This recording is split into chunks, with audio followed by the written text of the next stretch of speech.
용감한 토크쇼 직설 시작합니다. 먼저 주식시장 상황부터 살펴보겠습니다. 장현지 아나운서 전해주십시오. 이 시각 시황입니다. 관세 협상 기대감과 SK하이닉스 호실적의 시장 강합니다. 다만 이제 한미 2+2 협상이 예정돼 있던 25일에 개최되지 못한다는 소식이 보도가 됐고요. 그러면서 코스피가 상승폭을 조금 줄여내고 있습니다. 장중에 3,230까지 가면서 연고점 경신했었는데 현재는 0.99% 오름세로 3,215포인트 가리키고 있고요. 코스닥도 0.45% 상승하며 817선에서 움직임 나타냅니다. 수급 상황 보시죠. 유가증권 시장 오늘 메이저 수급 주체 쌍끌이 매수세가 유입되고 있습니다. 외국인이 5,189억 원 순매수하고 있고 기관 역시 2,378억 원 매수 우위 나타냅니다. 이런 가운데 개인만 홀로 7,681억 원 팔자 포지션 취하고 있습니다. 코스닥 시장입니다. 코스닥 시장에서도 외국인과 기관 모두 순매수합니다. 외국인이 155억 원 매수 우위, 기관도 160억 원 사자 포지션 취하고 있고요. 개인만 홀로 289억 원 팔아내고 있습니다. 코스피 시총 상위 종목 거래가 확인하시죠. 삼성전자 제외하고 나머지 5위권까지 종목들은 상승합니다. 삼성전자는 0.23% 내림세로 66,150원대 거래되고 있고요.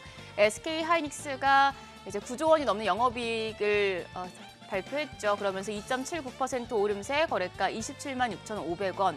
LG에너지솔루션이 오늘 크게 오릅니다. 7% 가까이 상승하면서 거래가 359,500원이고요. 삼성바이오로직스가 3.85% 강세, 한화에어로스페이스도 2.64% 오르며 거래가 933,000원으로 집계됩니다. 이어서 현대차입니다. 0.23% 하락하면서 221,500원. 이제 한국이 자동차 관세를 위해서 미국 투자를 검토 중이라는 외신 보도가 나왔는데 이 소식에도 현대차는 좀 내림세 보여주고 있고요. 삼성전자 우선주가 0.18% 약세, KB금융은 1.73% 상승하며 거래가 117,300원이고요. 기아가 1%대 추가적인 상승세 보여줍니다. 107,200원에 거래되고 있고 두산에너빌리티 오늘 4.26% 상승하면서 거래가는 66,100원입니다. 코스닥 시총 상위 종목 거래가도 확인하시죠. 알테오젠이 1%대 오름세입니다. 484,000원. 에코프로비엠도 2.2% 상승합니다. 테슬라는 어닝 쇼크를 냈지만 지금 2차 전지 관련주들은 강한 모습인데요. 2.2% 오르며 111,1,700원. 펩트론이 2.53% 약세, 에코프로는 1%대 상승합니다. 거래가는 48,550원. 한편 HLB 0.9% 약세로 49,550원대 거래되고 있습니다. 이어서 6위부터 10위입니다. 파마리서치 제외하고 나머지 종목들은 강합니다. 파마리서치가 1.54% 약세로 574,000원. 반면 삼천당제약 어제 상한가 경신한 데 이어서 오늘도 추가적인 상승세 보여주고 있습니다. 8.67% 상승하며 거래가 232,000원이고요. 리가켄바이오가 3% 가까이 오르며 148,400원. 레인보 로보틱스가 0.19% 반등하며 거래가 268,500원으로 집계가 되고 있고요. ABL 바이오가 지금 10위권에 진입해 있습니다. 18.8% 급등하면서 89,400원. 지금 BBB 셔틀 추가 기술 이전 기대감에 주가 급등하고 있는 것으로 보여집니다. 이어서 특징적인 섹터 체크하시죠. 오늘 액화 천연가스 LNG 관련주가 상승합니다. 미국과 일본의 알래스카 LNG 합작 법인 설립 소식에 한국의 참여 기대감이 커진 영향입니다. 특히 S&T 에너지는 호실적 발표로 상한가 경신했습니다. S&T 에너지 2분기 영업이익이 274억 원으로 전년 대비해서 445.1% 급등한 것으로 집계가 됐고요. 그러면서 주가는 상한가 49,100원입니다. BHI가 12.27% 상승하며 39,800원. 더불어서 HD현대인프라코어도 10.51% 오름세로 거래가 14,620원으로 집계되고 있습니다.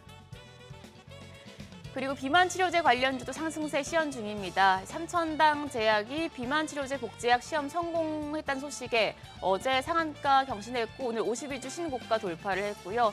이 삼천당제약이 비만치료제 섹터를 주도하면서 상승세 보여주고 있고 HBM 관련주도 함께 보시죠. 아무래도 SK하이닉스의 호실적으로 HBM 관련주 덩달아 오름세 보여주고 있습니다.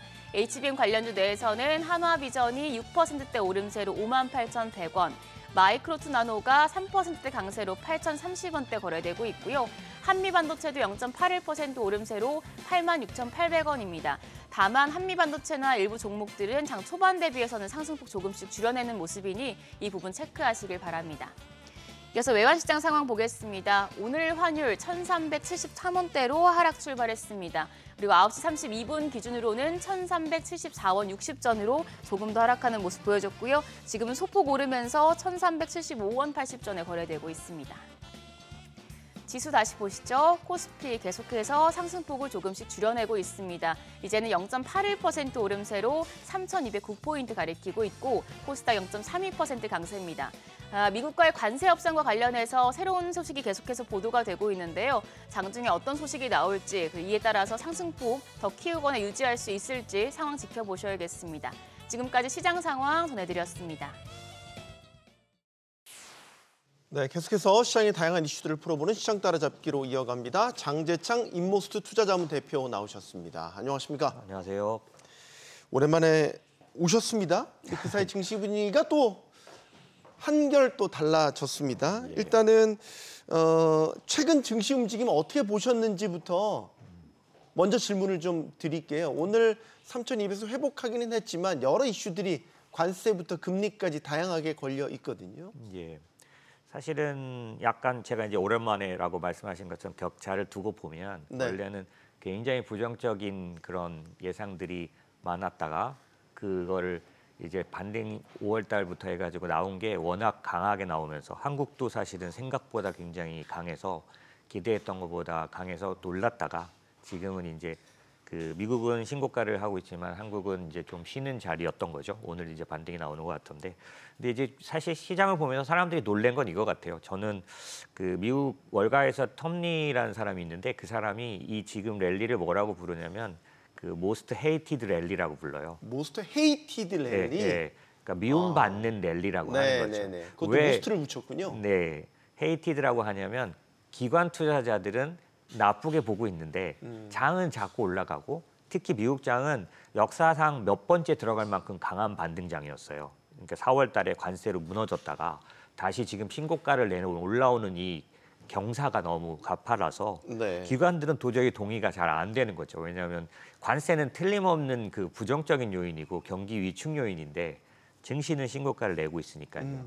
한국도 사실은 어떤 면이 있냐면 너무나 강한 그런 흐름 때문에 당황스러운 모습이 있는데 저는 이걸 어떻게 해석하냐면 이 유동성 장세라는 그런 용어를 떠올리는 거죠. 실제로 실적만 기반으로 보면 비정상입니다. 왜냐하면 EPS는 반대로 가니까요. 네. 그렇지만 과거에도 가장 강했던 장은 지금처럼 이렇게 유동성에 의한 장이었기 때문에 기본적으로 지금 증시에 대해서는 다른 시각으로 바라봐야 된다. 뭐 실적이 좋아진다든지 경기가 좋아진다든지 이런 식의 경기 순환적 사이클이 아니라 그 전 세계에서 지금 글로벌 유동성이 최고입니다. 역사적으로 볼 때. 네. 저희는 그걸 M2 기준으로 보는데 그 유동성들이 근데 그 유동성이 왜 그렇게 증가하냐가 좀 중요한데 관세를 팡 터트리니까 이거에서 살아남기 위해서 각국이 전부 뭘 하고 있냐면은 금리를 내리고 돈을 풀고 있는 거죠. 그러니까 유동성은 그 어느 때보다 어느 나라를 불문하고 높습니다, 지금. 그러다 보니 그 유동성들이 기본적으로 주식시장을 밀어올리고 있기 때문에 이 상황에서 뭔가 이런 실적이라든지 경기 같은 것들을 따지면서 주춤거리고 있으면 당황할 수밖에 없는 그런 시장이라고 저는 해석하고 있습니다. 네. 자, 밤사이에 또 미장 주목하셨던 분들은 아마 테슬라 실적 다들 관심 있게 보셨을 겁니다. 실적이 좋지 않을 거야라는 건 사실 기정사실화됐는데 그렇죠. 얼마나 안 좋을까? 그리고 또 머스크의 입에서 어떤 이야기가 나올까? 이런 부분에 주목이 됐죠. 일단 실적 부분이요. 네. 예상대로 순이익 많이 줄었습니다. 맞습니다. 40% 이상 그렇죠. 급감을 했습니다. 뭐 예견된 결과라고 그렇죠. 봐야겠죠. 네네. 오히려 많이 얘기됐기 때문에 다들 알고 계시면 이 테슬라는 패턴 같은 게 있습니다. 그게 뭐냐면 최근 네. 들어서는 실적이 발표가 나고 나면 그 뒤에 오히려 10% 20% 오르는 패턴처럼 만들어져 있는 거죠. 이게 뭐냐면 기존의 테슬라는 자동차 회사로 보면 지금 오늘 실적 같은 걸 보면 최악이죠. 네. 그런데 이제 테슬라는 자동차 회사로 볼 게 아니라 소위 말하는 휴머노이드라든지 이런 피지컬 AI 기업으로 봐야 한다라는 자율주행 이런 쪽으로 봐야 한다는 시각에서 보면 이 악재를 공개된 때로부터 오히려 기대감으로 올라갈 수 있는 그런 부분. 그래서 그 일론 머스크의 말이 중요하다 뭐 이런 얘기가 몇 번에 걸쳐서 이미 그렇게 검증이 됐기 때문에 지금도 제가 알기로는 오히려 이 최악의 실적 발표하고 나서 강보합으로 알고 있거든요. 장외 시장에서. 네. 근데 이거 되게 특이한 일인 게 최근 들어서 아주 좋은 실적 발표하고도 가이던스 조금 나쁘게 했다고 엄청나게 하락하는 GM이나 텍사스 인스트루먼트 같은 것들은 막 10몇 %씩 빠졌거든요. 그런데 테슬라는 오히려 최악을 내고도 강보합이고 뭐 본장에서 어쩔지 모르겠지만 이런 모습은 아마도 테슬라의 미래에 대한 기대가 충분히 좀 반영된 거라고 봐야겠죠. 예. 네. 일단 본장에서는 말씀하신 대로 크게 빠지진 않았고 지금 이제 애프터마켓에서는 4%의 낙폭을 보이고 있기는 한데 지금 10년 만에 최대 매출 감소, 영업이익 40% 급락이라는 처참한 성적표를 보면 그래도 뭐 아주 큰 낙폭은 보이지 않는다. 뭐 이렇게 해석은 가능할 것 같습니다. 더 중요한 건 사실 머스크의 입이었죠. 그렇죠. 머스크가 어떤 또 비전을 내놓느냐. 네. 사실 최근에 정치적 행보로 많은 논란도 일으켰기 때문에 혹시 또 정치적 얘기하는 거 아니야? 그렇죠. 그렇지는 않았는데 로보택시에 관한 비전도 내놨어요. 올해 말까지 미국 인구 절반의 로보택시 서비스를 제공할 것이다. 이런 이야기도 했고 AI에 대한 아주 공격적인 투자 계획도 네. 발표를 했단 말이에요. 네. 어떻게 보면 투자자들이 지금 갖고 있는 우려를 좀 불식시키기 위한 어떤 의도된 어떤 비전 발표다 이런 생각도 들긴 듭니다. 맞습니다. 지금 이해할 수 없는 정치적인 행보들 뭐 이런 것들은 정말 뭐라고 설명할 수는 없는데요. 하지만 지금 이 시점에서 테슬라의 미래를 본다고 하면 저는 이제 자율주행이나 로보택시 뭐 이런 부분들에 관련된 그분이 중요한데 사실 많은 방송에서 요건 디테일하게 얘기를 하더라고요. 그래서 제가 똑같은 얘기를 하지 않고 전체적으로 그 일론 머스크가 보고 있는 이 생태계 구조라는 면에서 한 말씀을 드리고 싶은데 그게 뭐냐면 요 사람이 무슨 말을 하냐면 재기적 경제 프로토콜이란 말을 했어요. 일론 머스크가. 이게 무슨 말이냐면 이 일론 머스크가 갖고 있는 회사가 XAI 네. 인공지능 회사, 테슬라, 스페이스X, 그다음에 그 SNS죠, X. 요렇게 한 4개 정도 되는데 얘가 순환적인 프로토콜을 갖게 된다라는 거고요. 이게 전부 인공지능에 관련되는데 예를 들면 이런 겁니다. 스페이스X가 XAI에게 GPU 확보하는 거를 도와주면 XAI가 개발을 해서 GPU 그 모델에 의해서 나온 그 인공지능 기능을 테슬라와 스페이스X의 업무에다 적용을 한다는 거예요. 왜냐하면 이제 요건 참고적으로 최근에 한 주 전에 그록 4라는 게 나왔는데 네. 압도적입니다. 압도적이라고 평가가 있었죠. 이런 식으로 그 개발한 인공지능 기술을 테슬라와 스페이스X에 공급을 하면 업무에 적용이 되고 그러면 뭐가 나오냐면 데이터들이 나와요. 결국 뭐냐면 이게 자동차 주행 데이터가 나오고요. 혹은 로켓 엔지니어링 데이터가 나오고 소셜 미디어의 대화 데이터가 나옵니다. 그러면 이 데이터들은 어떤 의미가 있냐면 지금 인공지능 비즈니스는 어디로 가고 있냐면 사실은 단계가 이제 바뀌어서 거의 그 학습 싸움에 들어갔다고 봐야죠. 왜냐하면 요거는 메타의 주커버그가 최근 들어서 스케일 AI라는 거를 M&A 하면서 역대 2번째 규모의 M&A를 했는데 한 사람에게 20조를 투자했어요. 근데 요런 이유가 뭐냐면 결국 인공지능 싸움이 어디로 가고 있냐면 이 학습 스케일링 AI라고 하는데 그 학습시키는 아주 고도의 데이터 학습시키는 회사거든요.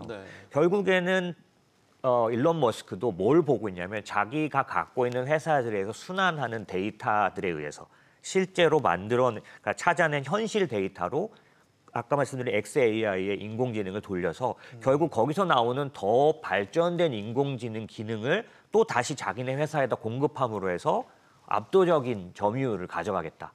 똑같은 로보택시가 아니라 똑같은 휴머노이드 로봇이 아니라 훨씬 더 발전된 단계를 이 자기들 회사 내에서 만들어진 데이터로 학습을 시키는 순환.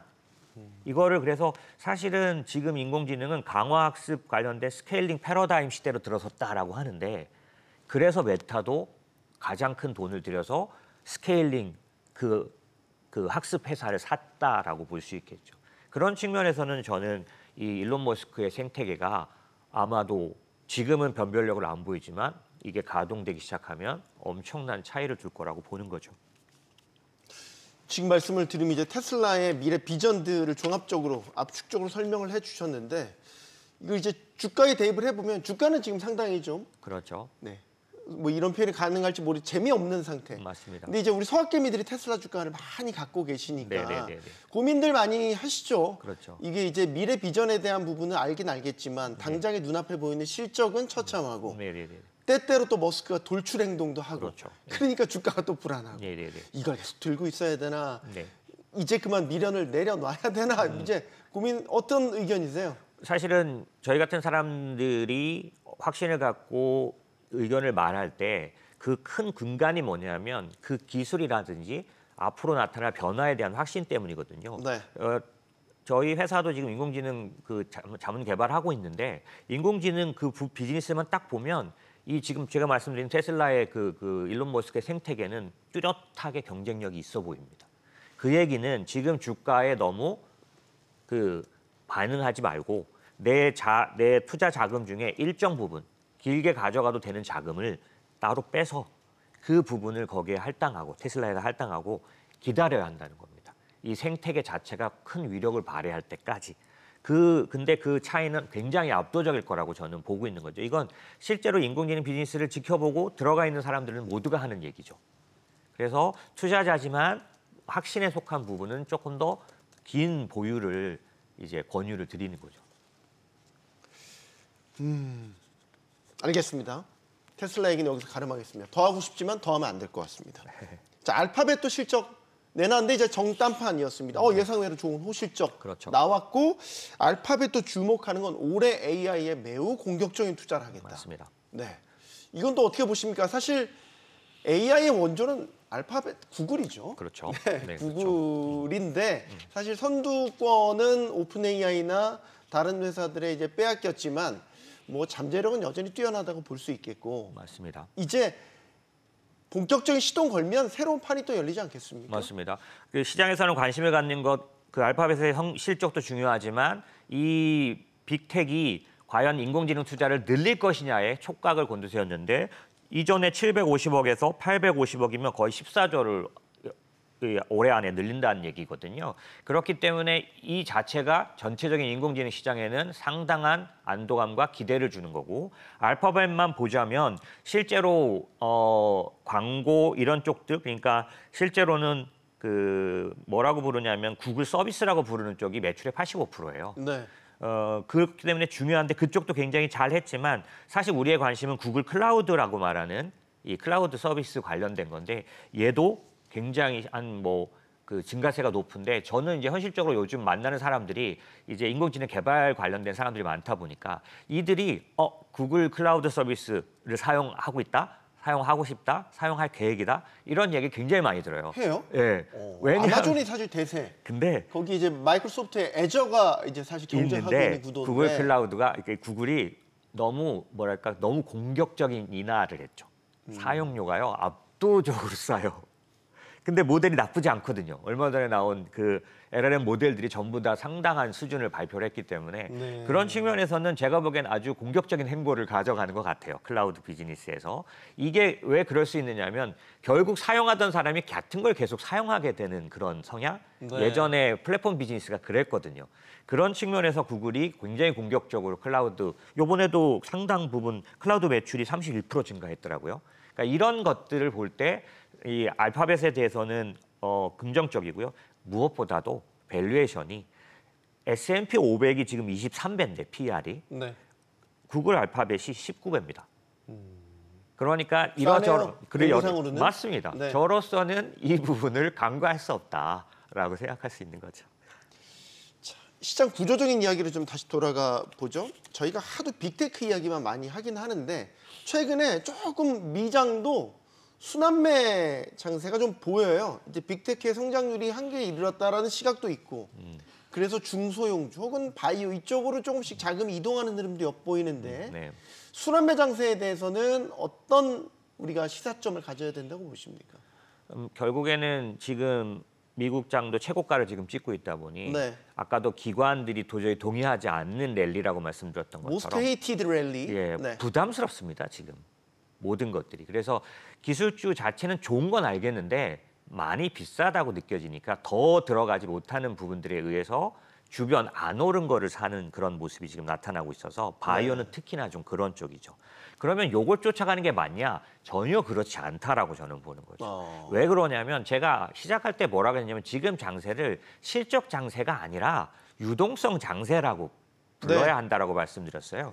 이제 이게 주식시장은 사계절이 있는 것처럼 유동성 장세가 있고 실적 장세가 있는데 각각이 너무 특징이 있는데 조금 전에 말씀드린 순환매, 중소형주 장세는 전형적인 실적 장세의 특징입니다. 그리고 확실하게 경기가 좋아질 때 나타나는 모습이에요. 그런데 관세는 경기를 절대로 좋아지게 할 수가 없습니다. 이건 세금과 같고 지금 어제 일본이 15% 받았다고 좋아서 난리지만 사실 그게 왜 그러냐면 한두 달 전에 25% 때렸는데 지금 15% 줬다고 감사하게 생각하는 건데요. 15%는 난데없는 15%예요. 결국에는 이게 6개월, 1년이 지나면 부담으로 다 작용을 하게 될 거죠. 그럼 경기가 좋아질 수가 없는 겁니다. 그러면 주식시장이 내려야 되느냐? 그렇지 않고 말씀드린 것처럼 유동성에 의해서 올라가는 거기 때문에 그럼 유동성 장세에 대응을 할 때 첫 번째 중소형주 장세가 될 수가 없다. 왜? 중소형주 장세는 실적이 좋아질 때, 금리가 많이 내려갈 때 나타나는 장세고요. 전형적으로 유동성 장세의 특징은 대형주 장세다. 특히 빅텍처럼 아주 대어들의 아주 압도적인 상승률 장세다. 이게 유동성 장세의 전형적인 특징이에요. 그러므로 지난번에 제가 나왔을 때 이제 실적이 매그니피센트 7의 증가율보다는 일반 S&P 500에서 나올 겁니다라고 말씀을 드렸는데 제가 수정합니다. 매그니피센트 7이 더 주도적인 성적을 내고 있고 아마도 전체적인 시장의 관심도 그쪽으로 가지 않겠느냐라고 생각을 하니까 당분간은 꺼지지 않는 불꽃이다. 저는 그렇게 보고 있습니다. 지금 매크로단에서는 사실 금리 방향도 예측 불가능한 면이 있는 게 지금 트럼프 행정부와 연준 간의 갈등, 더 정확히는 트럼프의 파월 흔들기가 계속되고 있단 말입니다. 그래서 사실 불안감이 표출이 돼서 뭐 30년물 미 국채 금리가 5%를 넘기도 했었고 이런 게 지금 반복적으로 나타나고 있단 말이죠. 이런 가운데 FOMC도 다가오고 있어요. 이게 이제 시장의 복병이란 말이죠. 그렇죠. 파월이 정말 사퇴를 할 것인가? 아니면 버틸 것인가? 사퇴해도 문제, 버텨도 문제. 난관 아닙니까? 그렇습니다. 근데 이걸 아셔야 되는 게 지난번에 지금 타코라고 해서 트럼프는 물러선다. 결국에 물러선다가 어디서 나왔냐? 정확하게 말하면 이 국채 시장에서 나왔습니다.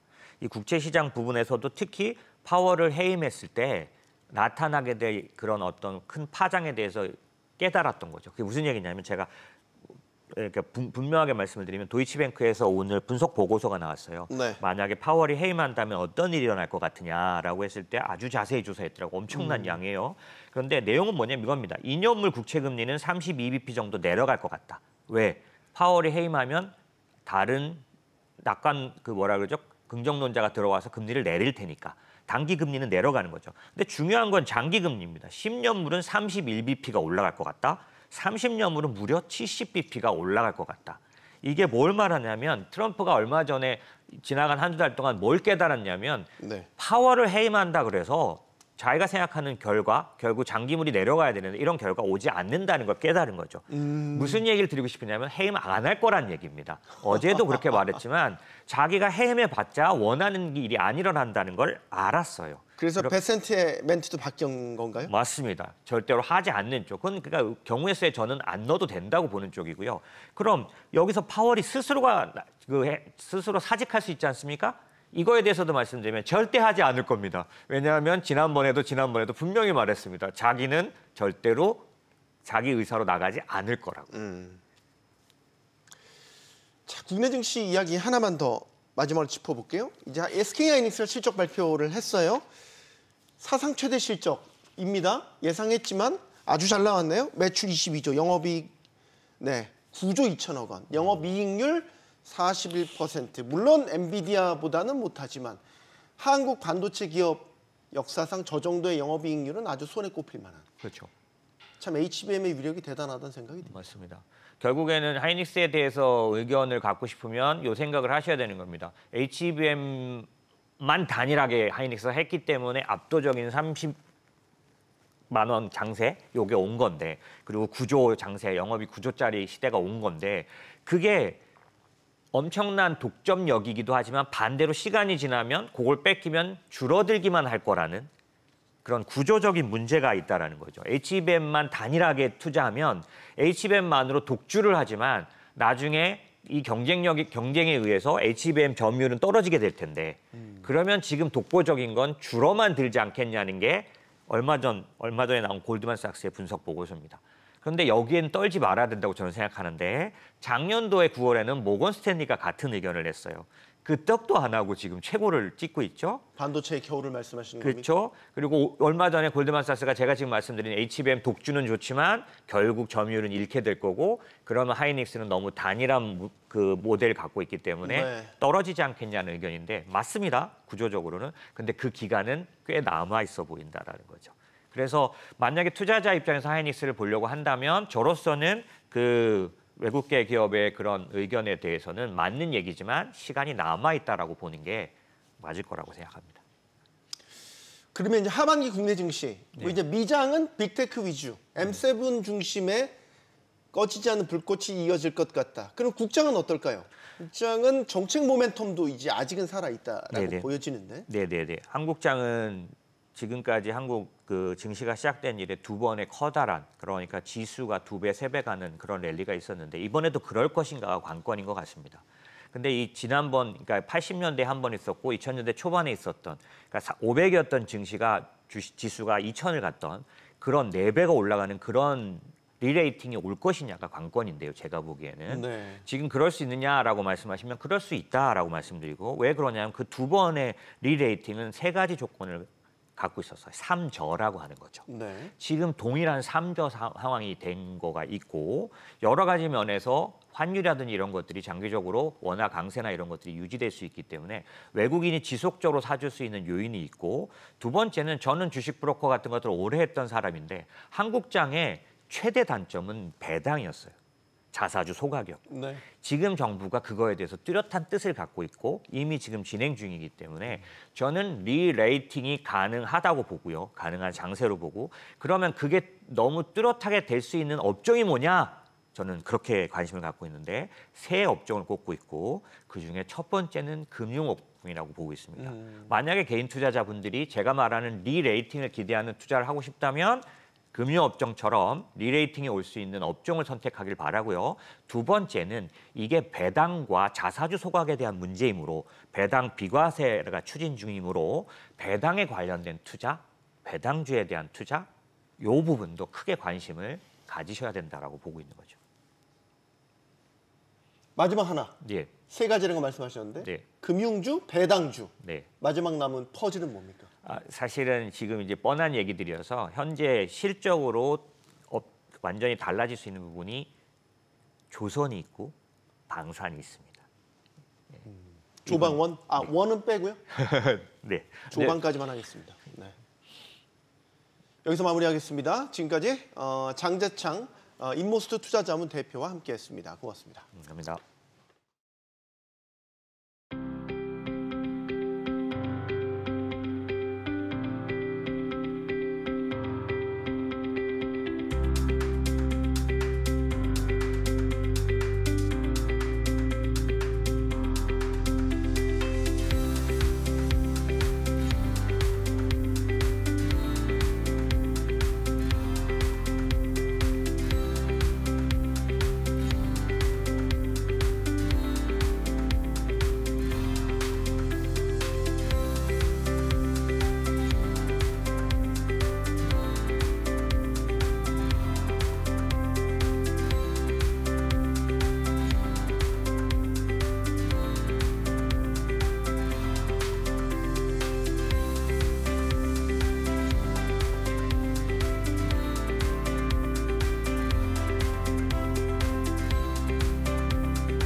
네, 우리나라 2분기 GDP 성장률이 나왔습니다. 지난 1분기 역성장 충격에서 벗어났습니다. 하지만 여전히 안심할 수는 없는 상황입니다.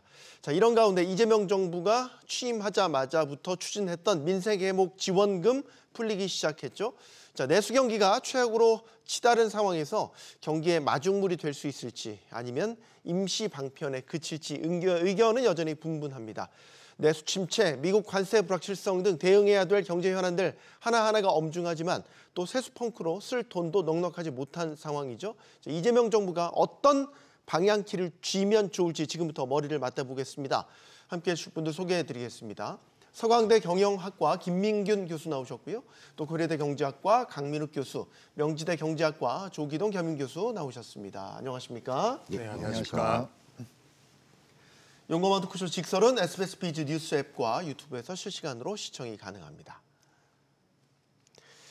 자, 2분기 GDP 성장률이 발표가 됐습니다. 일단 결과부터 0.6% 성장을 했습니다. 0.6%라는 숫자가 사실 높은 숫자가 아니죠. 그런데 이제 전 분기에 마이너스 성장을 했다 보니까 저것도 많이 나온 것처럼 느껴지기도 해요. 일단 강 교수님 어떻게 총평하시는지부터 먼저 듣겠습니다. 예, 제가 이제 기본적으로 생각하는 것은 분기 성장률 자체는 그렇게 큰 의미가 없는 것 같습니다. 네. 전체적으로 성장률은 최소한 1년 단위를 봐야지 정확한 수치를 알 수 있는 것인데 일단 기분은 좋은 것 같습니다. 예상보다 이제 높은 수치가 나온 거에 대한 기분은 좋은 것 같은데 실질적으로 이렇게 경제 성장률이 약간 올랐다 해서 우리나라 경제가 밝은 건 아닌 것 같습니다. 아직도 트럼프 관세 전쟁은 계속되고 있고 네. 이 관세 전쟁 이후에는 환율 전쟁, 그래서 이 불확실성은 계속되는 것 같고 또한 지표를 살펴보면 건설 경기가 아직도 안 좋습니다. 그 고용이 아직도 좋아졌다고 볼 수 없기 때문에 그 미래는 그렇게 밝지만은 않다. 하지만 그 0.6%라는 경제 성장률이 이제 2분기에 나온 걸 봐서는 그래도 최악의 상황은 벗어날 수 있지 않을까 하는 생각이 듭니다. 마지막으로 이제 말씀드릴 것은 뭐냐면 여러 가지 글로벌 그 은행들이 우리나라 경제 성장률을 많이 수정을 했는데 한 3개월 전에는 0% 정도를 예상을 했는데 추경 효과를 감안해서 지금 한 1% 근처로 이렇게 예상을 하는 거 봐서는 그래도 3개월 전보다는 지금의 전망이 약간 밝진 않을까 이 정도로 생각하고 있습니다. 네, 뭐 시가 좀 애매하긴 하지만 이제 이재명 정부의 첫 경제 성적표다 이렇게도 평가를 할 수가 있겠죠.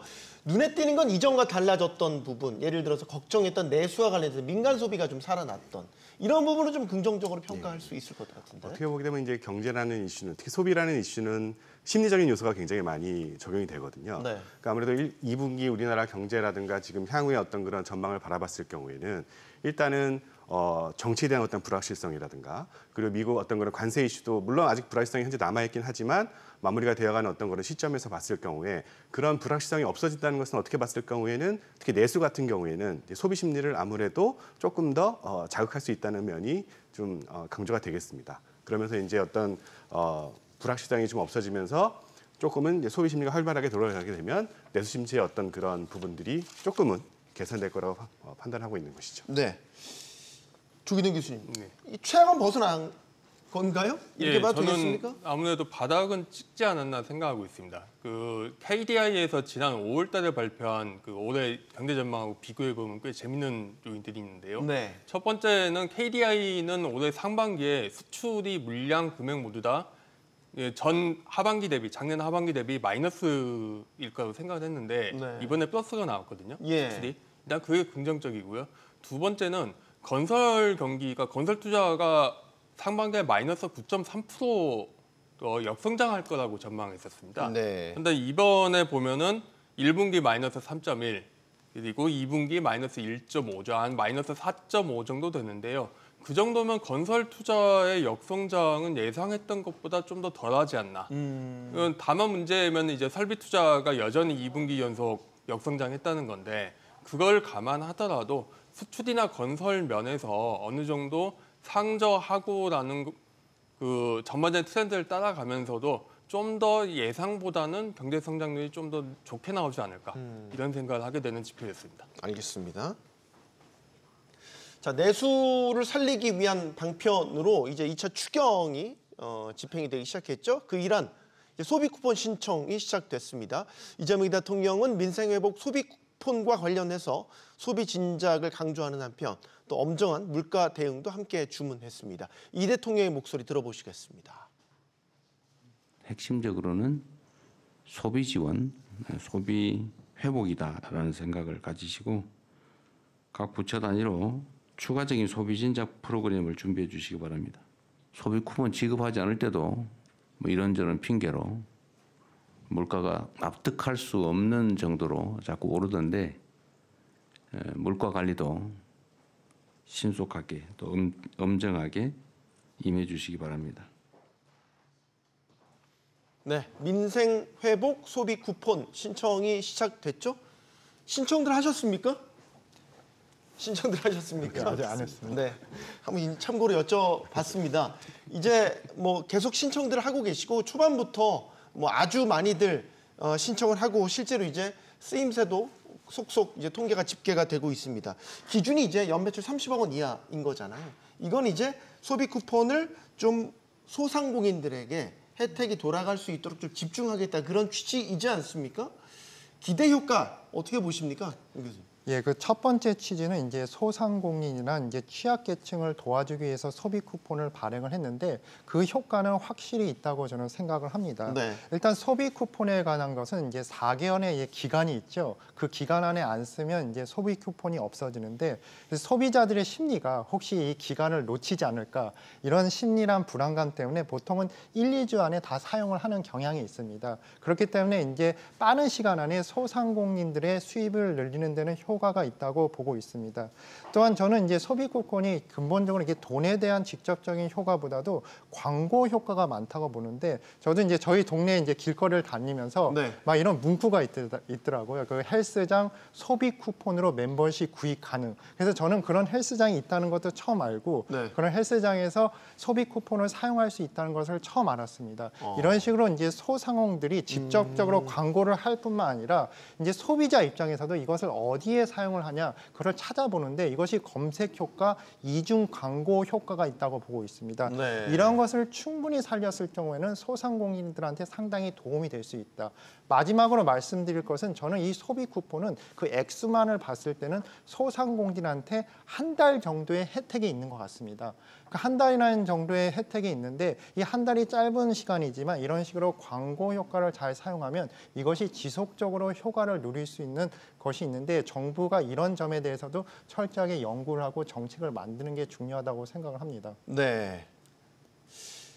지금 이제 뭐 다양한 분석들이 사실 나오고 있거든요. 말씀하신 이제 강 교수님처럼 어떤 매출 증대 효과부터 각종 홍보, 기타 부수적인 효과까지 뭐 그런 부분들을 다 말씀하시는 분들도 있지만 사용처 같은 것들을 보면 사실 이게 소비 진작과 직접적인 관련이 없는 부분도 뭐 많이 늘어났다. 뭐 이제 이런 식의 좀 제한적인 효과를 보고 계신 분들도 있어요. 이건 조 교수님께도 의견 듣겠습니다. 네, 기본적으로 그 가게마다 금액이 일정 금액씩 나눠주는 방식이기 때문에 그 소상공인 이외에도 뭐 의료비나 학원비 이런 지출이 늘어나는 건 뭐 당연한 결과이고요. 네. 문제가 있다면은 이게 다른 정부 지출, 가령 정부가 직접적으로 재화나 서비스를 사거나 내지는 정부가 뭐 SOC를 건설하는 정부 투자보다도 효과가 떨어지는 건 사실입니다.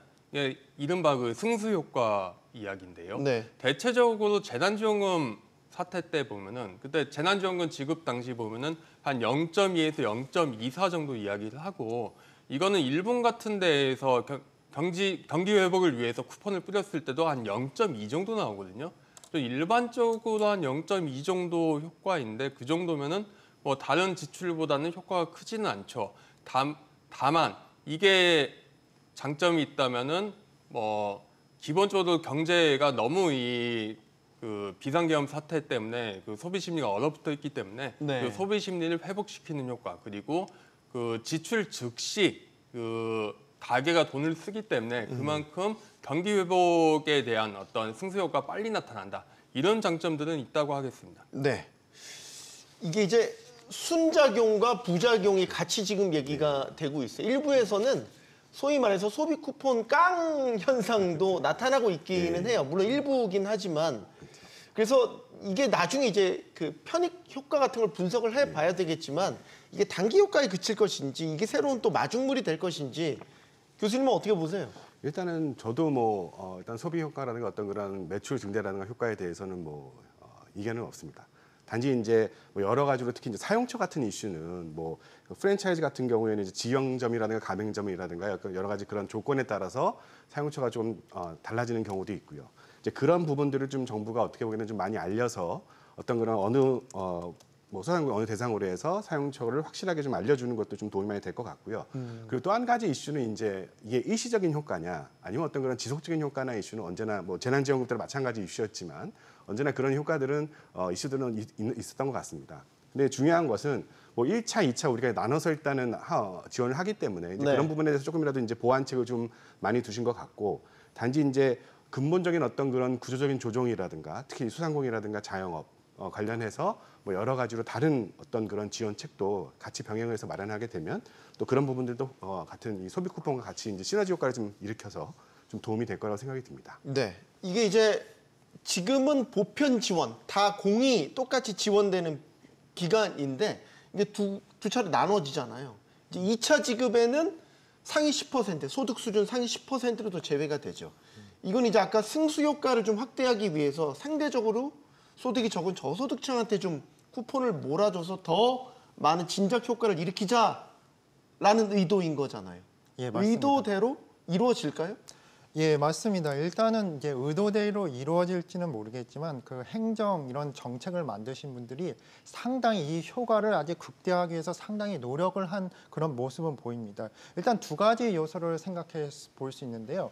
일단 소비 쿠폰의 액수가 많아질수록 소비 진작 효과는 그 효율성은 줄어듭니다. 예를 들어서 15만 원의 소비 쿠폰이 주어지면 그 저소득층의 같은 경우는 100만 원을 평소에 소비를 한다. 그러면 실제적으로 115만 원을 소비를 하는 그런 경향이 있습니다. 거의 100% 효과지요. 네. 그렇지만 30만 원의 쿠폰이 한 번에 주어졌을 경우에는 한 130만 원을 소비하는 것이 아니고 125만 원 아니면 120만 원 이런 식으로 가기 때문에 이렇게 2차로 나눠서 이제 소비 쿠폰을 지급한 것은 뭐냐면 최대한의 소비 쿠폰이 소비로서 100% 연결되기 위해서 정책적으로 고민한 것 같고 또한 첫 번째로 이제 1차에서는 고소득층에서는 소비 쿠폰을 지원을 하고 2차에서는 지원을 안 한 이유를 보면 이것도 마찬가지인 것 같습니다. 소득이 높일수록 예를 들어서 500만 원 정도를 소비하는 사람이 15만 원의 소비 쿠폰이 주어졌다 해도 그 15만 원이 큰 가치가 않습니다. 그래서 네. 소비 진작 효과는 한 500만 원에서 한 510만 원 아니 505만 원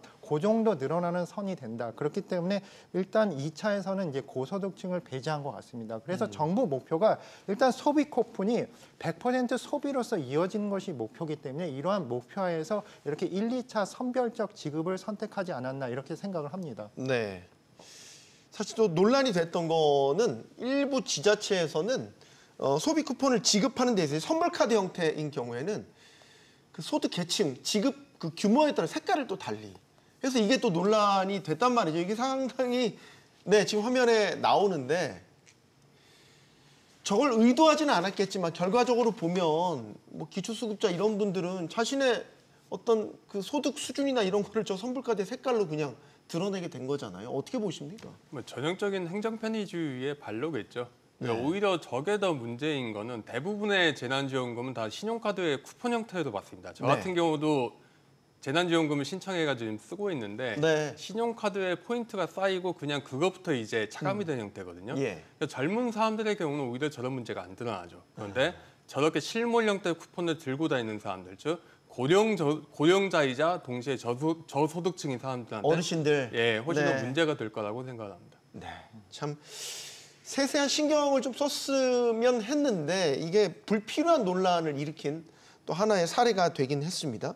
자, 중요한 건 지금 연매출 30억 원 이하의 이 소비 쿠폰을 쓸 수 있단 말이죠. 결국 타겟은 가장 힘들다고 보는 자영업자들을 살리기 위한 전반적인 고육지책들이란 말이죠. 이번에 소비 쿠폰도 있지만 부채 탕감 방안도 나왔지 않습니까? 결과적으로 보면 이 자영업자들이 힘든 상황을 이런 지원 대책들이 어느 정도 살려줄 수 있겠냐. 여기에 주안점을 둬서 질문을 드리면 어떻게 보십니까? 이게 지원과 비탕감 이 양쪽이 밸런스가 맞아지면 어느 정도 회복할 수 있다고 보십니까? 일단은 저희가 이제 코로나 때 한번 자영업자들이 굉장히 어떤 힘들었죠. 어려움을 많이 겪었고요. 그리고 지금 자영업 하시는 분들 말씀으로는 코로나 때보다 더 어렵다고 많이 이제 말씀들을 해주십니다.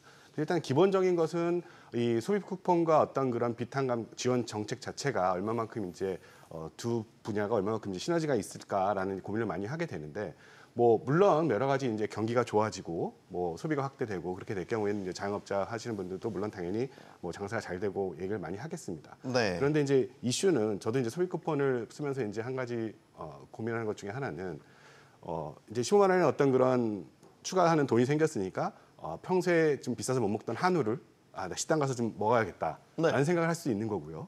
아니면은 평소에 매번 그 소비 쿠폰을 활용을 해서 내가 매달 지출해야 되는 어쩔 수 없이 지출해야 되는 돈을 원래 고정 써야 지출. 되는 것이냐. 네. 이제 그 부분에 대해서 어떤 그런 이 쿠폰 관련해서 좀 여러 가지로 정부 정책적으로 좀 고민을 많이 해봐야 될 필요는 있겠고요. 그리고 또 한 가지 이제 비탄감 면에서는 뭐 한때 뭐 뉴스에서 나왔었겠지만 이슈가 이제 모랄 이슈가 어떻게 보면 모랄 여러 가지로 해저드요? 이제 네. 해저드 이슈가 많이 나왔습니다. 근데 뭐 그거는 제가 봤을 경우에는 어떤 그런 선별 작업에서 충분히 변별이 가능할 거라고 생각이 드는데요.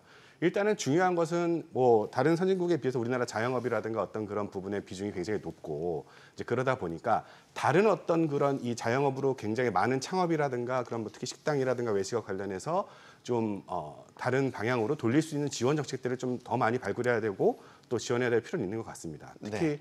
50대, 60대 어떤 그런 퇴직 후에 이제 뭐 프로그램들을 보시면 아시겠지만 재취업, 그러니까 꼭 뭐 식당을 열고 자영업으로 가는 것보다는 어떤 그런 그분들의 전문성을 살려서 다른 어떤 그런 중소기업이라든가 창업하시는 어떤 그런 젊은 세대를 도와줄 수 있는 어떤 그런 지원 프로그램들이 제가 알기로는 많이 운영이 되고 있습니다. 이제 그런 프로그램들을 조금 더 활성화하게 되면 어떻게 보게 되면 이게 자영업 이슈라는 것이 뭐 단순하게 경기라든가 소비와 어떤 그런 단편적으로 해결할 수 있는 이슈는 아니기 때문에 그런 종합적인 어떤 그런 지원 정책들을 다 살펴보고 또 활성화할 수 있는 어떤 그런 정책의 어떤 그런 실행들이 필요할 거라고 봅니다. 네.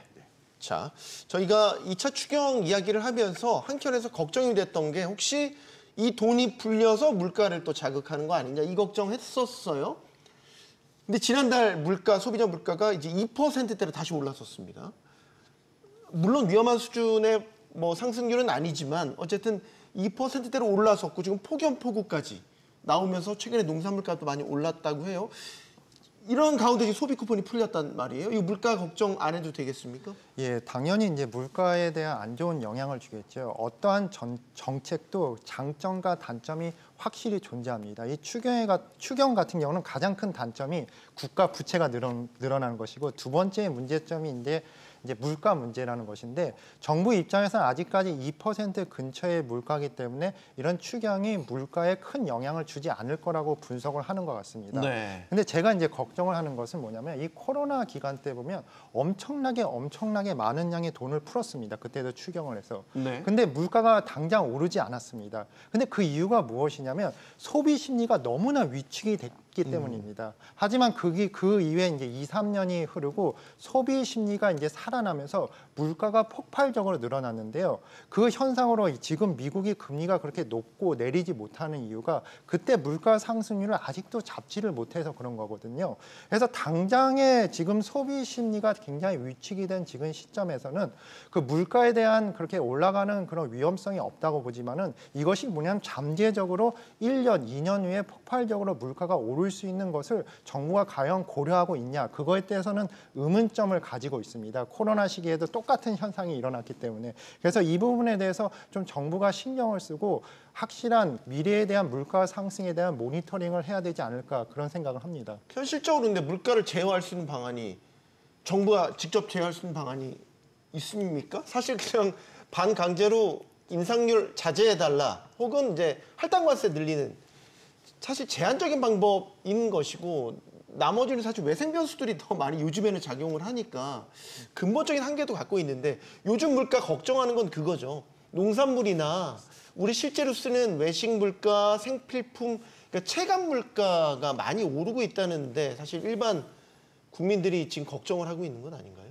아무래도 저희가 이제 밥상 물가라고 많이 얘기하게 그렇죠. 되는 어떤 그런 네. 농산물 특히 이제 뭐 폭염 날씨도 굉장히 덥고 또 수해도 굉장히 많이 일어나고 어떤 그런 기후 이슈 때문에 여러 가지 뭐 배추라든가 뭐 돼지고기라든가 뭐 여러 가지 그런 달걀이라든가 뭐 해산물, 수산물도 마찬가지고요. 뭐 여러 가지로 그런 근본적인 물가가 오르는 것에 대해서 뭐 여러 가지로 뭐 정부 정책이라든가 어떤 배출을 더 푼다거나 그런 여러 가지 노력들을 하고 있지만 이제 그런 부분에 대한 어떤 그런 컨트롤 같은 경우에는 굉장히 이제 힘든 이슈 중에 하나고요. 물론 뭐 공산품 같은 경우에는 뭐 라면이라든가 그런 물가 관련해서 정부가 여러모로 이제 협조를 구하고 또 원유값, 주유소 기름값 같은 경우에는 뭐 원유세 계속 지금 어떤 그런 인하를 유지함으로 인해서 뭐 여러 가지 노력을 하고 있지만 아무래도 농수산물 관련해서 어떤 그런 물가 이슈는 좀 정부가 조금 더 많이 고민해야 될 필요는 있을 것 같습니다.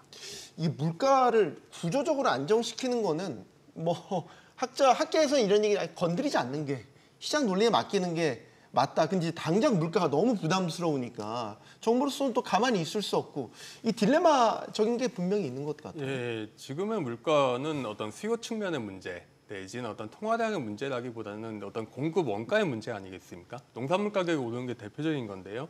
그런 상황에서 결국 정부가 취할 수 있는 방법은 이제 공급을 어떻게 하면 안정을 시킬 거냐 이 정도밖에 없는 것이고 그 부분에서 꽤 딜레마적 상황이 있다고 할 수 있겠습니다. 알겠습니다. 자, 다시 성장률 이야기로 가 보겠습니다. 앞서 이제 해외 IB들을 비롯해서 이 내란 사태가 터지기 전과 후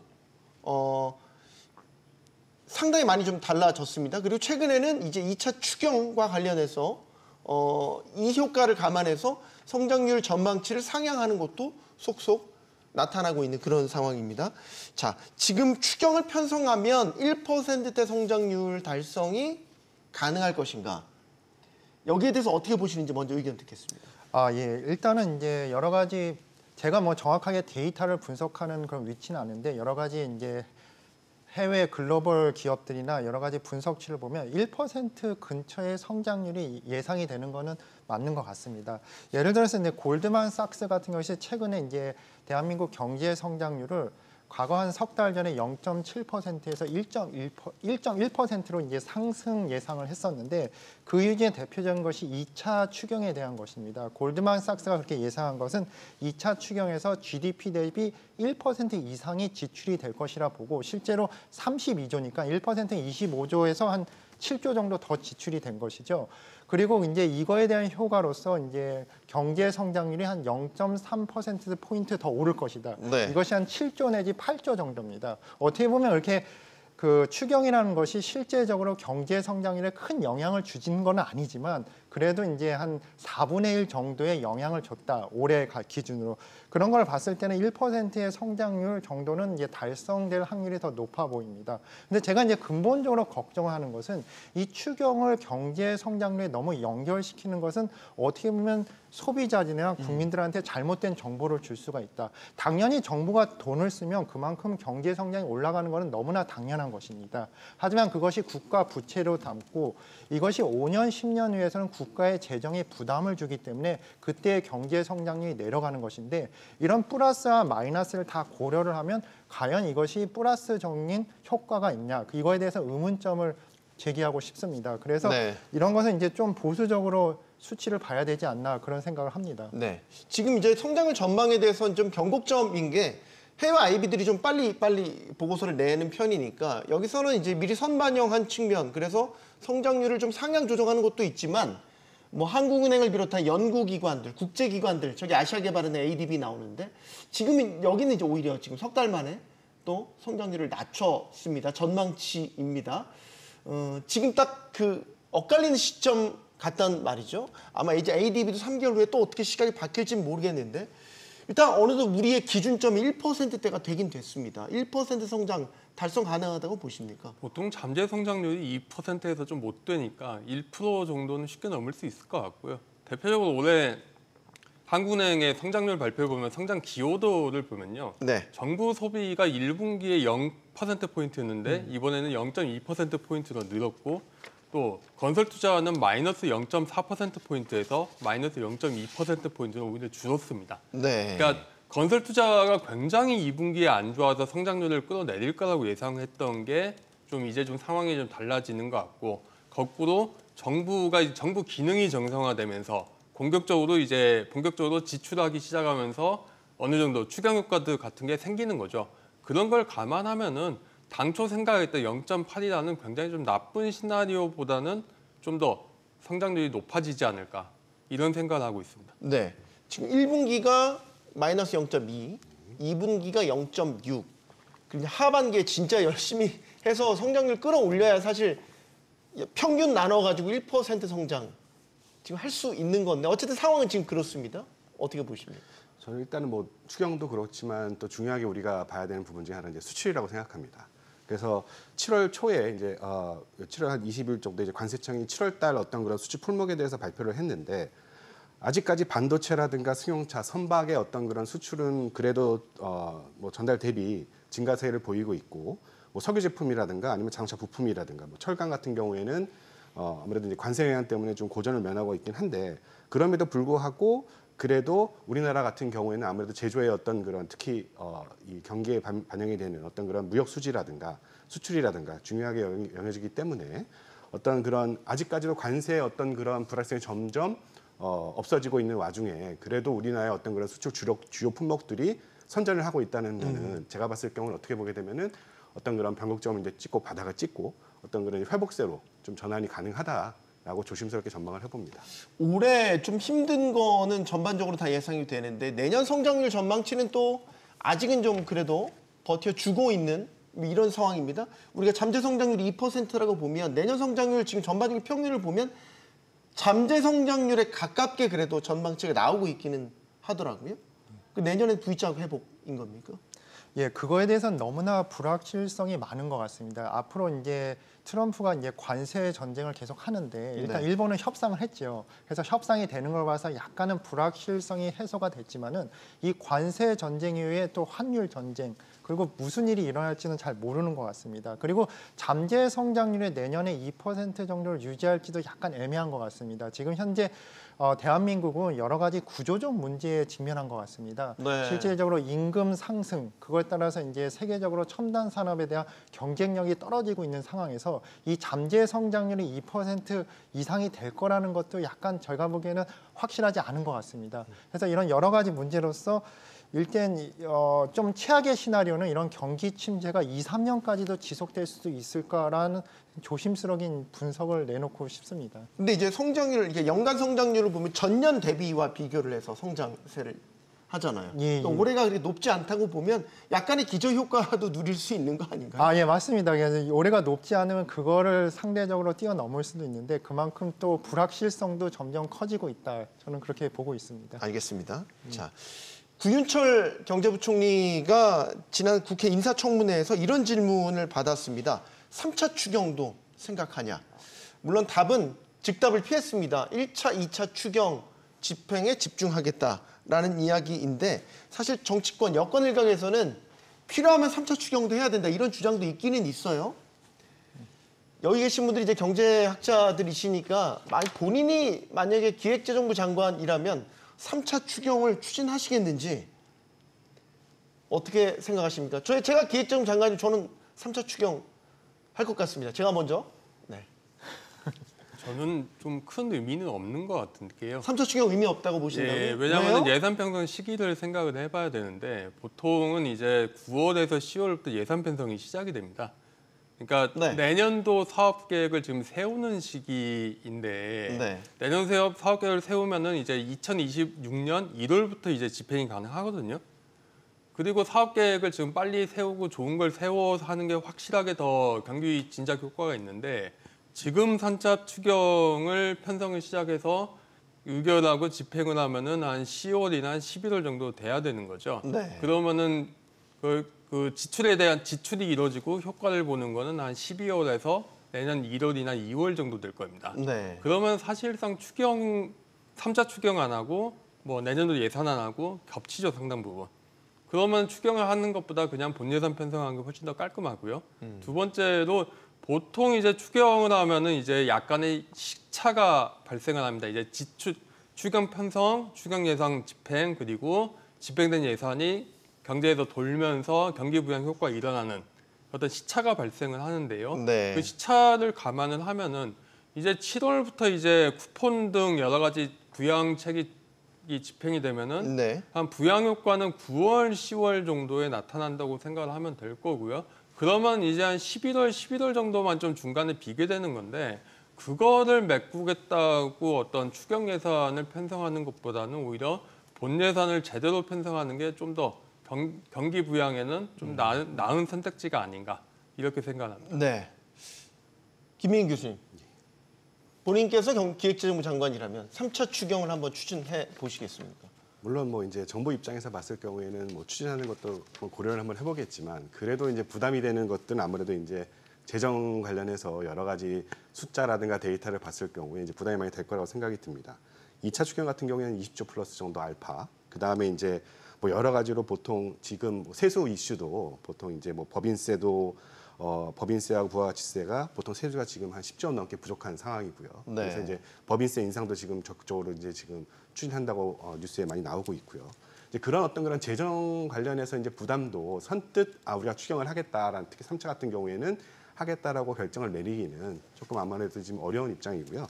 또 한 가지가 이제 물론 뭐 2024년에 보통 이제 잠정 GDP 대비 지금 우리나라가 한 46.1% 정도의 어떤 그런 재정 적자를 지금 보이고 있지만 2040년의 전망으로는 보통 GDP 대비 보통 80% 정도를 지금 국회 예산처에서 전망을 하고 있거든요. 그러니까 단순하게 지금 우리가 추경을 통해서 경기를 회복하는 것도 중요하겠지만 과연 추경을 통해서 효과가 얼마만큼 확실하게 지금 나오지 않은 상태에서 미래 세대한테 이제 그런 빚을 우리가 줄 수 있겠느냐라고 이제 정부 전체적으로 생각을 했을 경우에는 아무래도 조금 부담이 된다고 생각이 듭니다. 네. 근데 이제 추경이라는 그러니까 목적을 명확하게 하고 경기 활성화를 위해서 추경을 한다면 저는 가능할 것 같은데 만약 내가 기획재정부 장관이라면 이제 마치 초등학생들이 질문하는 것 같기는 한데 예. 교수님 저도 곤혹스러운 질문이지만 답변을 하셔야 됩니다. 예, 저도 이제 제 의견은 확실히 있는데요. 그 앵커님 의견하고는 약간 다른 것 같아갖고요. 저는 이제 두 분 교수님 말씀하신 거에 이제 전적으로 동의하는 바인데 일단 이제 김 교수님 말씀하셨던 것처럼 1, 2차 추경에서 너무나 많은 액수를 썼습니다. 이것이 거의 50조에 육박하고 이것이 GDP 2%에 해당되는 것인데 네. 국가 채무를 또 다시 늘려야 되느냐 이거에 대해서 이제 근본적으로 반대를 하는 그런 입장이고 또 이제 조 교수님께서 말씀하셨듯이 굳이 이제 추경을 할 거면 차라리 내년 본 예산에 이걸 반영하는 게 더 좋지 않냐. 저 체계적으로 분석을 해서 또 이거에 대해서도 찬성하는 입장입니다. 그리고 이제 또 다시 이제 좀 왜 추경을 3차를 하면 안 되냐고 이렇게 생각을 한다면 만약에 1차, 2차 추경이 성공을 거두고 그 효과가 있었다면 굳이 3차를 할 이유가 무엇이 있습니까? 그걸로 이제 경제 활성화의 토대가 됐다면 그 토대를 통해서 이제 정부가 이제 본 예산에서 정확하게 경제 문제에 대해서 계획을 세우면 되는 것이고 그리고 1차, 2차가 효과가 없었다면 이것은 이제 우리나라의 구조적인 문제라고 해석을 해야 된다는 것입니다. 그래서 결국 추경으로서 거시경제적 성장은 불가능하다는 걸 인정을 하고 다른 쪽에 이제 생각을 해봐야 된다고 생각을 하고 있습니다. 그런 의미에서 이제 3차 추경은 좀 너무 나간 것이 아닌가 지금 시점에서 네. 이렇게 생각을 하고 있습니다. 네. 제가 너무 나간 건지 모르겠습니다. 어쨌든 제 의견은 뭐 명확한 목적을 달리한 추경도 가능하다 뭐라는 의견인 거고 제가 장관이 아니니까 그냥 그렇게 가볍게 들어주시길 바라고요. 자, 계속 짚어볼까요? 지금 우리 경제에 또 다른 큰 걸림돌이 있죠. 미국 관세입니다. 미국은 최근 일본과 무역 협상을 완료하면서 이제 우리 정부의 움직임도 바빠졌습니다. 도널드 트럼프 미국 대통령의 목소리 듣고 계속 토론 이어가겠습니다. But I just signed the largest trade deal in history. I think maybe the largest deal in history with Japan. 일본의 무역 협상 타결이 우리에게 시사하는 바가 큰 건 우리와 비슷하잖아요. 사실 그 관세 서한에서 적시된 상호 관세율도 25%로 똑같았고 미국과의 교역 거래량 구조 이런 것들이 이제 비슷하기 때문에 일본이 어떤 식으로 협상을 하느냐 혹은 우리가 먼저 협상을 하느냐 이거에 대한 이제 기준 사례가 될 수 있다라는 점인데 일단 상호 관세율 25에서 15%, 자동차 관세 25%에서 절반인 12.5% 낮췄습니다. 이것만 하면 좋은데 막대한 미국에 대한 직접 투자 발표했고 농산물 개방했고 자동차 개방했고 네. 그래서 일각에서는 일종의 굴욕 타결이다 이런 분석도 있습니다. 어떻게 보십니까? 그러니까 우리나라 정부 입장에서 봤을 경우에는 아무래도 일본과의 어떤 그런 미국과 관세 협상은 말씀 그대로 기준입니다. 기준이 되기 때문에 일단 중요한 것은 첫 번째 이슈는 이제 자동차겠죠. 아무래도 우리나라 자동차 산업 입장에서 봤을 경우에 일본과 미국 시장에서 굉장히 많은 경쟁을 지금 하고 있는 상황에서 만약에 일본의 어떤 그런 자동차 관세율보다 우리나라가 더 높은 어떤 그런 관세율을 갖게 된다면 우리나라 아무래도 가격 경쟁력 측면에서 봤을 경우에는 아무래도 우리나라 자동차 산업에 타격이 있을 거라고 예상이 들고요. 그 두 번째는 농수산물입니다. 뭐 정부에서는 이제 우리나라 뭐 소고기라든가 쌀 관련해서는 이제 협상 대상이 아니다라고 얘기를 하고 있지만 네. 아무래도 이제 최후의 어떤 그런 보루 같은 어떤 그런 협상 어떤 그런 레버리지라고 생각이 들거든요. 정말 최악의 경우에는 어떤 그런 소고기라든가 쌀 관련해서도 우리가 협상 카드로 내놔야 되는 상황이 벌어질 수도 있겠지만 어떤 일본이 쌀을 개방했다는 것 자체는 우리나라한테는 굉장히 이제 부담이 되는 어떤 그런 이슈고요. 그리고 세 번째로는 뭐 알래스카라든가 이제 막대한 투자를 지금 미국에서는 이제 일본에서 요구를 하고 이제 투자를 하게 되는데 그럼 우리나라가 만약에 미국에 투자를 하게 된다면 뭐 현재 뭐 현대자동차라든가 여러 가지 이제 미국 삼성도 그렇고 투자를 많이 하고 있긴 하겠지만 그 얼마만큼의 투자를 해야지 과연 미국에서 어느 정도의 협상 이슈가 있느냐. 그리고 또 아시다시피 우리나라는 또 방위비 어떤 그런 또 협상 이슈도 카드도 있기 때문에 뭐 여러 가지로 지금 총동원을 해야 돼서 우리가 가져갈 수 있는 우리가 취할 수 있는 어떤 그런 최대한의 이익을 가져와야 되지만 지금 일본 협상이 어떻게 보게 되면은 그 기준을 가지고 했을 경우에 우리나라 정부 입장에서 봤을 때는 아무래도 큰 부담이 될 거라고 생각이 듭니다. 상호관세 일단 국가별 상호관세 15%로 낮아졌단 말이죠. 그럼 이제 이게 우리의 협상 결과로까지 이어진다면 우리도 만약에 15%의 관세율 정도로 낮춘다면 이게 만족할 만한 협상 결과일까? 저는 사실 좀 고개를 갸웃하게 되기는 하는데 이미 우리는 미국과 FTA를 맺고 있지 않습니까? 교수님 어떻게 보세요? 뭐 트럼프의 기본적인 입장은 너희가 무역 흑자를 통해서 우리의 달러를 가지고 가니 너희들이 벌어들인 달러만큼 우리한테도 뭔가를 주어야 돼. 네. 이런 입장이지 않습니까? 특히 일본이 5,500억 달러 규모의 투자 펀드를 결성해서 미국 정부나 미국 기업이 이제 자의적으로 투자할 수 있게 만드는 그런 걸 보면 그 트럼프식 사고방식을 잘 드러내는 거라고 생각을 하거든요. 그러면 이제 똑같이 이제 트럼프 입장에서 한국에도 요구를 하겠죠. 일본이 이만큼 해주고 일본도 여기에 동의했는데 너는 여기에 동의하지 않을 거야. 뭐 이런 데 대해서 이제 좀 답을 해야 되는 어려운 부분이라고 생각을 하고 두 번째는 15%가 굉장히 좀 앵커님 말씀하신 대로 굉장히 높은 관세입니다. 뭐 이전의 관세나 한미 FTA를 맺었다는 걸 감안하면 굉장히 높죠. 하지만은 이제 트럼프 입장에서는 25에서 15로 낮춰졌는데 그것도 큰 거 아니냐. 이런 식으로 굉장히 좀 거칠게 협상을 할 거라는 점에서 한 네. 15%가 일종의 기준점이 되고 거기에 대해서 오히려 문제는 저희가 어느 정도 더 양보를 해야 될 거냐, 어느 정도 미국에 무언가를 줘야 될 거냐의 문제가 아닌가 생각합니다. 냉정하게 수출에서 가격 15%가 더해지면 수출 가격 경쟁이 없다고 봐야 되는 거 아니에요? 예, 맞습니다. 일단 우리나라 같은 경우는 이제 자동차 관세 같은 경우는 과거에 거의 0%의 관세라고 이제 볼 수 있기 때문에 15%면 거의 재앙적 수준인 것 같습니다. 그렇죠. 이런 경우에는 수출에 상당히 이제 타격을 입을 텐데 문제는 이것뿐만 아니라 이제 트럼프가 이제 환율까지도 이제 결국 환율 전쟁까지 할 수 있는 경우가 생겨서 만약에 우리나라 이거 환율이 이제 수출이 안 좋게 영향을 받으면 자동차 산업이란 것은 상당히 어렵다고 볼 수 있습니다. 이런 관세 협상은 이제 애석하게도 지금 정확하게 무엇을 얻을 수 있냐에 대한 협상이 아니라 무엇을 포기할 수 있냐의 협상인데 이게 뭐냐면 15%라는 것도 실제적으로 우리나라가 다른 산업에 대해서 많은 포기를 해야지만 15%가 가능한 수치라는 것이 더욱더 슬픈 현실인 것 같습니다. 아까 교수님께서도 말씀하셨지만 일단은 이제 결국 뭐냐면 트럼프가 노리는 것은 농업 분야, 그 농업 분야의 미국의 수출 개방이 이제 최종적인 목표인 것 같고 네. 또 우리나라 같은 경우는 이제 방위비 부담까지도 이제 거론이 될 수 있는 문제라서 이것이 뭐냐면 우리나라에서는 가장 굉장한 위기가 아닐까 하는 생각이 듭니다. 네. 사실 협상 이제 거의 시한이 가까이 오고 있기 때문에 아주 핵심 쟁점 사항들에 대해서는 끝까지 이제 밀고 당기기를 하겠죠. 우리 입장에서 이제 뭘 내줘야 되냐 이건데 사실 쌀, 소고기 지금 이야기 나오고 있지만 되게 민감하잖아요. 우리 농민단체들 벌써 지금 반발하고 있습니다. 왜 농산물 분야가 희생이 돼야 되냐.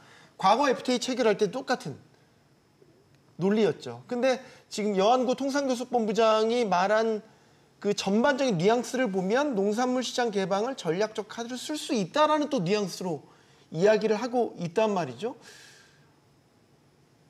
이걸 어떻게 봐야 될까? 이게 트럼프 대통령이 이걸 가지고 또 설득을 할 수 있을까? 일단 여러 가지 난제에 빠져 있습니다. 네, 일단 쌀 경우는 결국은 농민들, 특히 어떤 충남이나 전남, 전북에 쌀 재배지가 몰려 있는데 이 지역에 있는 농민들에 대한 그 생계 문제가 연관되기 때문에 민감한 문제고요. 그럼에도 불구하고 지금 뭐 저율 할당 관세로 해가지고 수입쌀을 사면은 일정 부분을 어쩔 수 없이 저희가 일상생활에서 먹는 용도로 쓰지 않고 대부분 가공 용도로 이제 미국산 쌀을 쓰기 때문에 네. 상당 부분 이제 비축미로 이제 쌓아두고 있습니다. 근데 그 문제를 생각하면은 뭐 저율 할당 관세를 없애고 미국산 쌀의 수입을 늘리는 방안을 꽤 어느 정도 생각을 하고 있다고 좀 보는 게 맞을 것 같고요. 두 번째는 쇠고기 문제하고 쌀 두 가지 중에 하나를 무엇을 포기할 건가? 그러면 결국은 한국 정부 입장에서는 쇠고기 30개월 이상 쇠고기 수입을 여전히 좀 허용하지 않는 방향으로 할 가능성이 좀 개인적으로 높다고 생각을 합니다. 네. 지금 이거는 안개 속입니다. 사실 철저하게 보완 하에서 협상이 이루어지고 있기 때문에 일각에서는 쌀과 소고기를 아예 협상 대상에서 제외한다 이런 식의 보도도 지금 나오고 있어서 이건 마지막 뚜껑을 열어봐야 알 수 있는 부분인데 지금 예상보다 일본 협상을 보면 많은 부분들을 양보하고 내줬다라는 데 우리가 지금 걱정을 하고 있는 거죠. 그러면 이제 농산물도 그렇지만 자동차도 그렇죠. 우리 이제 디지털 분야, 예를 들면 정밀지도 반출 문제라든지 되게 다양한 분야에서 환율까지요. 지금 개방을 요구받고 있는 것 아닙니까? 내주고 다 내주고 협상하면 사실 그걸 협상 성공이라고 볼 수 있겠나라는 근본적인 의문이 들어요. 뭐 여러 가지 우리나라에서 쓸 수 있는 카드가 무엇이 있느냐는 굉장히 많이 고민을 많이 하고 있는데요.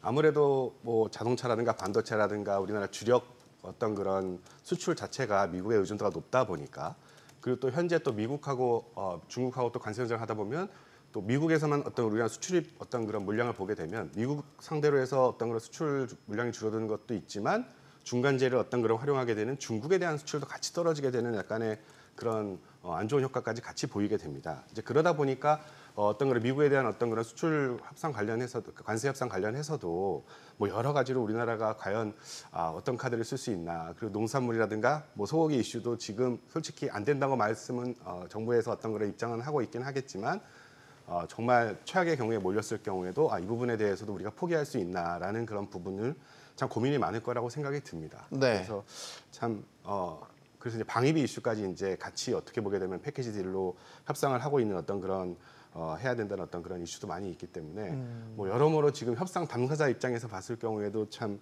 많은 고충이 있을 거라 생각이 들어서 저희 입장에서 봤을 경우에도 참 있을 만한 카드가 그렇게 묘수가 그렇게 보이지는 않습니다. 자, 우리 경제가 마이너스 성장률에서 벗어나기는 했지만 정상 궤도로 진입했다고는 볼 수는 없습니다. 자, 중요한 건 반짝하는 성장률이 아니라 한국 경제가 지속 가능한 성장 체계를 갖추느냐이겠죠. 분명한 것은 지금 그 시험대 위에 서 있다는 것입니다. 용감한 토크쇼 직설 마치겠습니다. 여기는 모든 경제가 모이는 SBS 비즈입니다. 시청해주신 여러분 고맙습니다.